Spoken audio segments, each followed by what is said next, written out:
Hello there, my very good friends. In this news video, or discussion video, I should probably say, we're going to attempt to answer the question, is WWE in creative decline after a period of near unprecedented hotness for the past 2 or 3 years or so? I'm Andy H. Murray. The H stands for, hey, right there, television.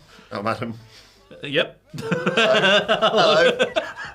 And this is the poll! Ooh. So I polled the audience this last week, right? Because I did it on the YouTube community page if you want to see where these polls come from. That was my chair creaking, by the way, and just let rip on the news video. That would be disgusting.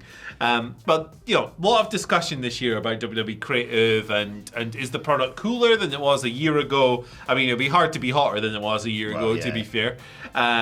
So I was like, hey, look, is this just a bunch of Twitter, Reddit nonsense, or is there something to it? So, what do you do when you want an informed opinion? You ask the most informed audience on the Wrestleverse, on YouTube, the WhatCulture wrestling viewers. We ran a poll on the community page, YouTube community page. Has WWE's creative bubble burst? So I noted that we might use some comments for this on the video, and I will read some of your comments out as we progress. Has WWE's creative bubble burst? Yes. 82%. Oh. No, 18%. So 18% think we're still cooking with gas, presumably. Triple H is on the chef. H is on the pot. He's got the paprika. He's got the beef. He's marinating. He's frying. The other 82% think he's working at McDonald's. By the sounds of it. Look, no disrespect. Do what you have to do to earn ends meet. But you know, it's not high cuisine at the moment. What do you think of WWE's creative situation right now? I think that gives you the best example of how people feel about it. Like you say, this isn't just a sort of weird Jey Uso bubble of people being like, I hate him, and it's like, well, the crowd seems to really like him. You heard the arenas, boys. I think the general consensus would agree with that. I'd say the bubble hasn't necessarily burst, but it's certainly gotten smaller in the last year. Like, obviously, like you say, you compare this to the last 12 months or even 24 months really, the rise of like Cody Rhodes was powering this thing across the whole industry really, and you know, having CM Punk in there and all these potential. But unquestionably there've been some major lows this year. Jey Uso's title reign did not fill out a lot of people with joy. John Cena's heel run was incredible in the moment of the heel turn. Turn was ace. And great at the end. And then a lot of crap in the middle, basically, which included the main event of WrestleMania, which I think is a real key element to all this. This is it. If you mess up the main event of WrestleMania, that's a big thing that people are going to latch onto. For me, like, when I think about this question, I don't just think about, like, things like numbers and stuff, right? And attendances, which we have seen signs of attendance decline later this year as they move towards returning to cities they've already been to this year. Part of that is definitely going to be ticket prices and things and greed. Let's just call it what it is. TKO greed. But that isn't necessarily creative, that's business. On the creative side of things, so if you look at like the volume of like high profile things they've just messed up, right? This wouldn't have happened a year ago. A year ago or 2 years ago, they would not have screwed up a John Cena heel turn so catastrophically. This was something that we waited for 25 years, pretty much, right? And the turn angle, the angle was awesome. 10 out of 10. The promos about you people and the abusive relationship, and it just went off the rails. The main event, like you said, Travis Scott doing a 5-minute run-in, but the match sucked before that. Yeah, it wasn't like, that's ruined it. Yeah, so there was there were a lot of problems there. I think a lot of people blame The Rock for that. Shouldn't. But according to The Rock, he told them that he wasn't going to be at WrestleMania. In fact, Dave Bloody Meltzer reported in December that he wasn't going to be at WrestleMania. So why is that The Rock's fault? If you knew he wasn't going to be there, why did you let people lead them on to believe that he might be there? That's your fault, creative. That's not The Rock. You did that. You chose not to write a better story. But I also think of things like the R-Truth, the Ron Killings return. He was the most talked about wrestler on the planet that week, and then 2 weeks later he was R-Truth again. He was doing the promo, he cut off his hair and said, I'm Ron now. And he's just a jobber again. Like, almost straight away. Yeah. And like, what on earth is that? The New Day heel turn, I know it's like a year ago at this point. Again, what an incredible angle. Heartbreaking stuff with Big E. Like, I love that. I think we called it the saddest day in WWE when we did the video on it. It was horrible. complimentary.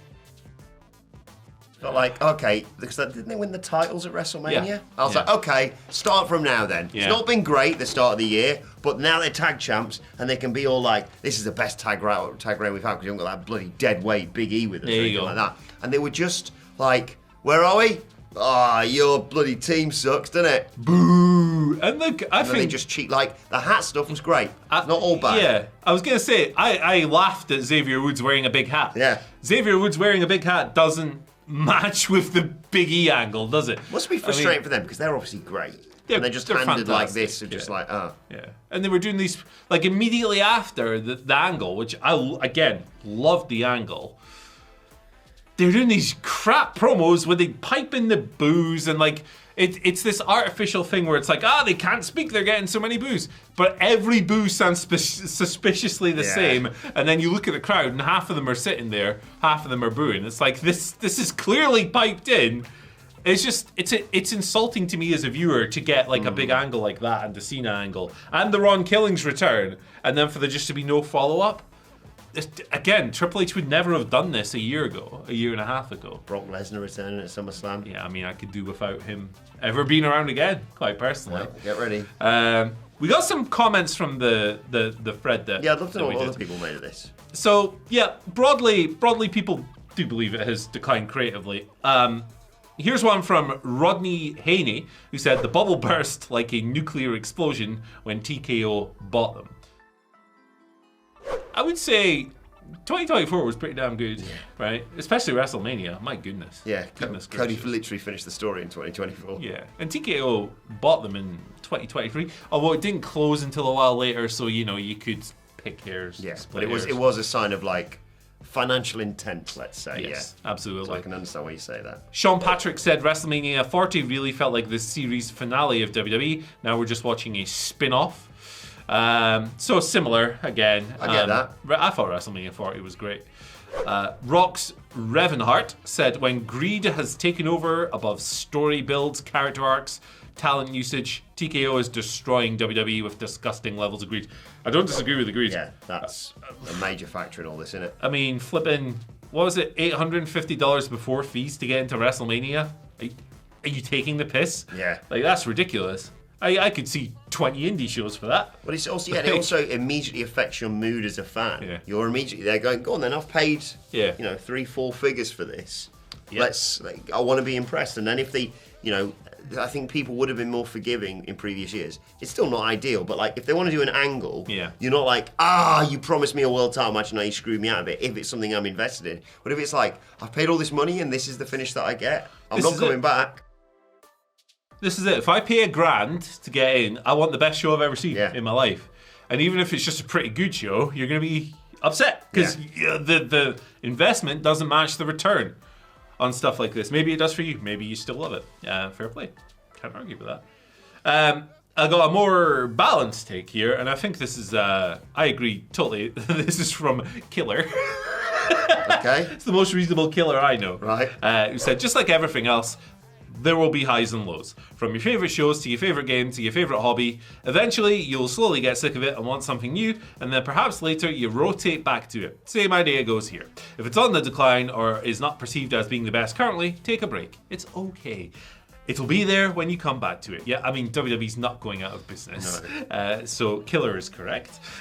Firm believer of the more you invest into something, the easier it is to get tired of it subconsciously without realizing it, and it can spark much negative emotion and critique when it may or may not be valid. So I think that's a very, very fair comment indeed. These things do come in cycles, and look, it's not going to be what it currently is forever. It will change, and if you are feeling like it's on a bit of a down point at the moment, it will kick back up. Yeah, and we are getting to the point of, I know everyone says at the turn of the year I'm going to turn my life around and what have you, but generally the turn of the year, WWE does kind of turn things around because they go, okay, right, we've got WrestleMania in 4 months, we've got the Rumble, we've got Elimination Chamber, that's going to be in Chicago, obviously, so big plans for that. And I think there is, like, there is a bit of me, I think we were talking about this on WrestleCulture last week. I mean, obviously you've got the two biggest WWE shows of the year. John Cena's retirement, Saturday night's main event. So December actually means something. Yeah, you've got that, and you've got NXT Deadline. So you've got the two of the biggest shows of the year.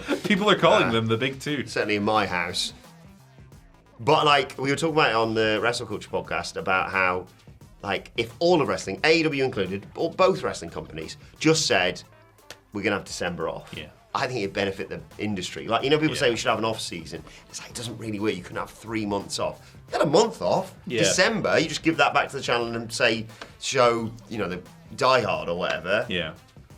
Like, I know it's a business and people, they'd never do it. It's never going to happen. Yeah. But, I think for fan engagement, I think it would be really useful. And, I get that people are down kind of across the board on wrestling, AEW included. Less so than WWE, unquestionably, this year. But, I do think that WWE has a lot of things still there that they can reach for. I think that all the people are like, right, it's all done, it's all finished. You've got, literally, Sami Zayn winning the world title. But then some people are going to complain about that. Sammy Hogan. You're an idiot if you think that. You're one of the thickos, as I like to call them. The thickos and the sickos. Dominic Mysterio is going to have an incredible 2026. He's had an amazing 2025 as well, as has Becky Lynch, in my opinion. I think she's been sensational this year.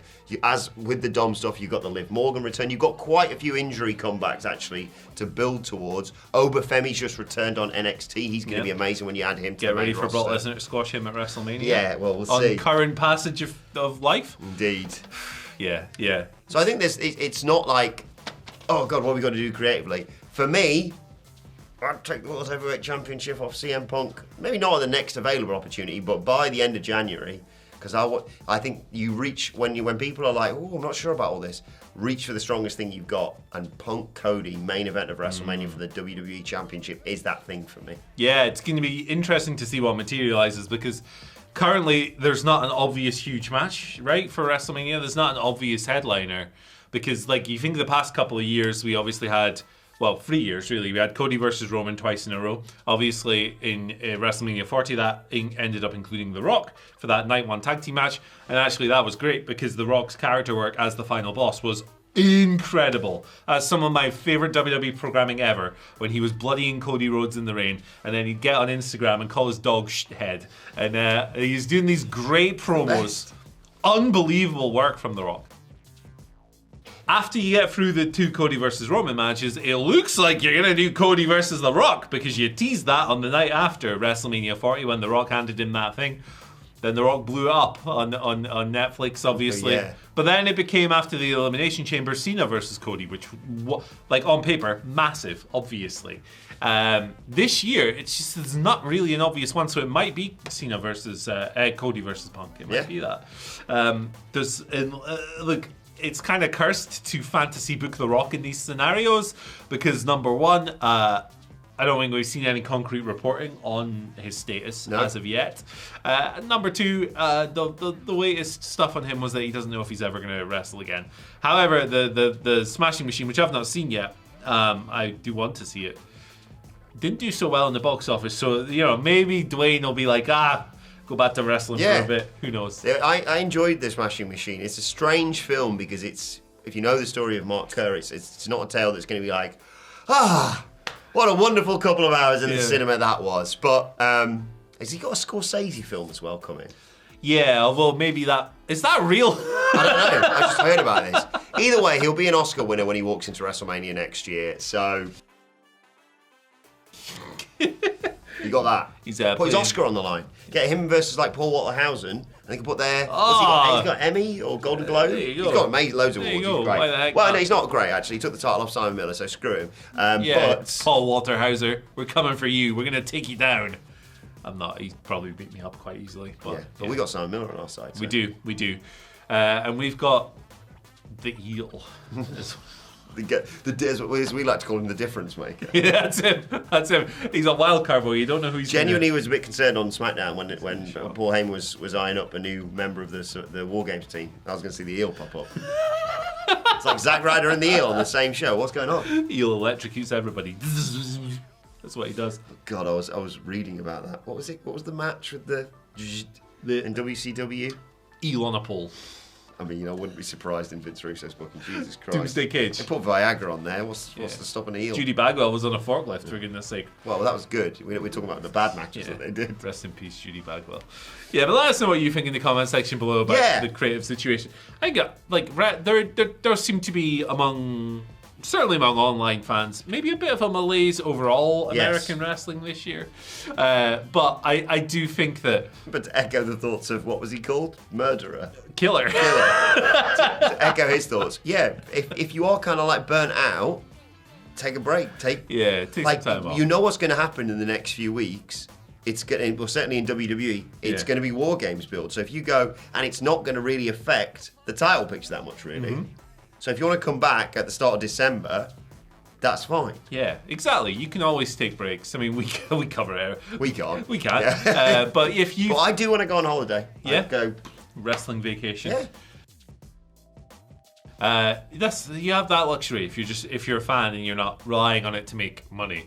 You can just take some time off. I think that's a very fair comment and balanced. And look, it always goes in cycles. And things will theoretically come back around again. Papa H got a bit of work to do. I don't think you can forgive the Cena thing going south, the R-Truth thing going south, and the New Day thing going south all in the space of a year.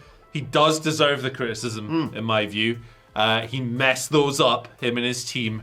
But the hope would be that he comes up with something that, for as lame as those turned out to be, bunch of good stuff, hopefully, in the works too. So let us know what you think in the comments below. Who do you think is pushed like Hulk Hogan in 2025? Is it Sami Zayn? Is it Becky Lynch? Is it Akira Tozawa? Yeah, Otis Hogan needs to be stopped. He's on a rampage, politicking backstage. Check out the video on your screen right now. It's how I would book the end of John Cena. If you want to know some fantasy booking stuff. Yeah. It's right there. Have a nice day. And be cool. Help your local school. See you later. There you go.